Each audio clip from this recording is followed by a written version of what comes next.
नमस्कार, मी दीपाली जाधव. ज्ञानसागर या आपल्या यूट्यूब चॅनलवर तुम्हा सर्वांचे पुन्हा एकदा खूप खूप स्वागत. प्रत्येक इयत्तेमधील भूगोल विषय आपण पाठ्यक्रमानुसार वस्तुनिष्ठ स्वरूपात अभ्यासत आहोत. चला तर मग सुरुवात करूयात. इयत्ता 7वी, विषय भूगोल, पाठ क्रमांक 2, सूर्य, चंद्र व पृथ्वी. पृथ्वीप्रमाणेच चंद्राला अक्षीय व कक्षीय गती आहेत. चंद्र स्वतःभोवती फिरताना पृथ्वीभोवती प्रदक्षिणा घालत असतो. चंद्र पृथ्वी प्रदक्षिणेमुळे सूर्याभोवती अप्रत्यक्षपणे प्रदक्षिणा घालत असतो. चंद्राच्या परिभ्रमण व परिवलन गतीचा कालावधी सारखाच असतो. त्यामुळे आपल्याला चंद्राची एकच बाजू सतत दिसत असते. पृथ्वीप्रमाणे चंद्राची परिभ्रमण कक्षा लंबवर्तुळाकार आहे. चंद्र पृथ्वीभोवती प्रदक्षिणा घालताना पृथ्वी चंद्रामधील अंतर सर्वत्र सारखे नसते. चंद्र पृथ्वीच्या जास्तीत जास्त जवळ असतो त्या स्थितीस उपभू स्थिती असे म्हणतात. चंद्र पृथ्वीच्या जास्तीत जास्त दूर अंतरावर असतो त्या स्थितीस अपभू स्थिती असे म्हणतात. पृथ्वीची परिभ्रमण कक्षा व चंद्राची परिभ्रमण कक्षा नेहमी एकाच पातळीत नसतात. चंद्राची परिभ्रमण कक्षा पृथ्वीच्या परिभ्रमण कक्षेशी सुमारे 5 अंशचा कोन करते. चंद्र प्रत्येक परिभ्रमणादरम्यान पृथ्वीच्या परिभ्रमण पटलाला 2 वेळा छेदतो. प्रत्येक अमावास्येला सूर्य, चंद्र, पृथ्वी यांना जोडणाऱ्या रेषेत 0 अंशाचा कोन असतो, तर पौर्णिमेला 180 अंशचा कोन असतो. प्रत्येक अमावास्येला किंवा पौर्णिमेला सूर्य, चंद्र, पृथ्वी एका पातळीत किंवा एका सरळ रेषेत येत नाहीत. म्हणूनच प्रत्येक अमावस्या व पौर्णिमेला ग्रहणे होत नाहीत. सूर्य व पृथ्वी यांच्या दरम्यान चंद्र आल्यामुळे सूर्य झाकला जातो व चंद्राची सावली पृथ्वीवर पडते. यास सूर्यग्रहण असे म्हणतात.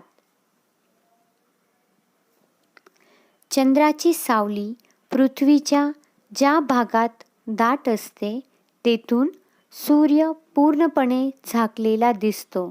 या स्थितीस खग्रास सूर्यग्रहण असे म्हणतात.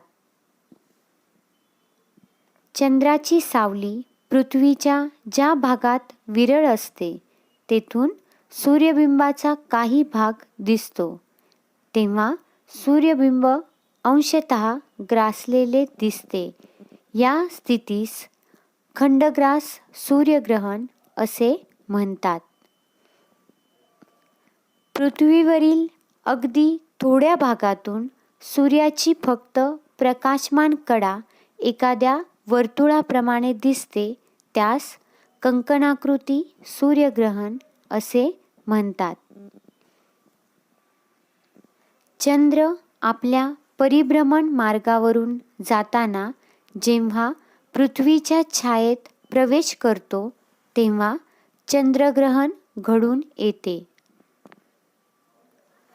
चंद्रग्रहण होण्यासाठी चंद्र व सूर्य यांच्या दरम्यान पृथ्वी एकाच पातळीत असणे आवश्यक आहे. पौर्णिमेच्या रात्री चंद्राचा प्रदक्षिणा मार्ग पृथ्वीच्या दाट सावलीतून जातो. त्यावेळी चंद्र पूर्णपणे झाकला जाऊन खग्रास चंद्रग्रहण होते. काही वेळा चंद्र काहीसा झाकला गेल्याने खंडग्रास चंद्रग्रहण होते. खग्रास सूर्यग्रहणाचा जास्तीत जास्त कालावधी 7 मिनिटे 20 सेकंद इतका असतो. खग्रास चंद्रग्रहणाचा जास्तीत जास्त कालावधी 107 मिनिटे इतका असतो. सूर्यग्रहण आणि चंद्रग्रहण या केवळ खगोलीय स्थिती आहेत. यात शुभ अशुभ असे काहीही नसते.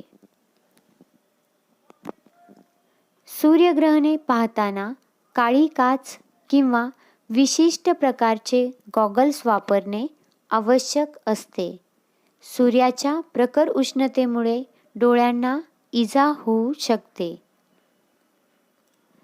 पिधान व अधिक्रमण या अवकाशीय घटना आहेत. चंद्र एखाद्या ताऱ्यासमोरून किंवा ग्रहासमोरून जातो त्यावेळी काही काळ ती खगोलीय वस्तू चंद्राच्या मागे लुप्त होते. यालाच पिधान असे म्हणतात. पृथ्वी आणि सूर्य यांच्या रेषेत बुध किंवा शुक्र यांपैकी एखादा अंतर्ग्रह आला तर त्यास अधिक्रमण असे म्हणतात. ग्रहणे सूर्य व चंद्राच्या संदर्भात घडतात. संपूर्ण व्हिडिओ पाहिल्याबद्दल तुम्हा सर्वांचे मनापासून आभार. व्हिडिओ आवडला असल्यास लाईक करा, शेअर करा आणि सबस्क्राईब नक्की करा. धन्यवाद.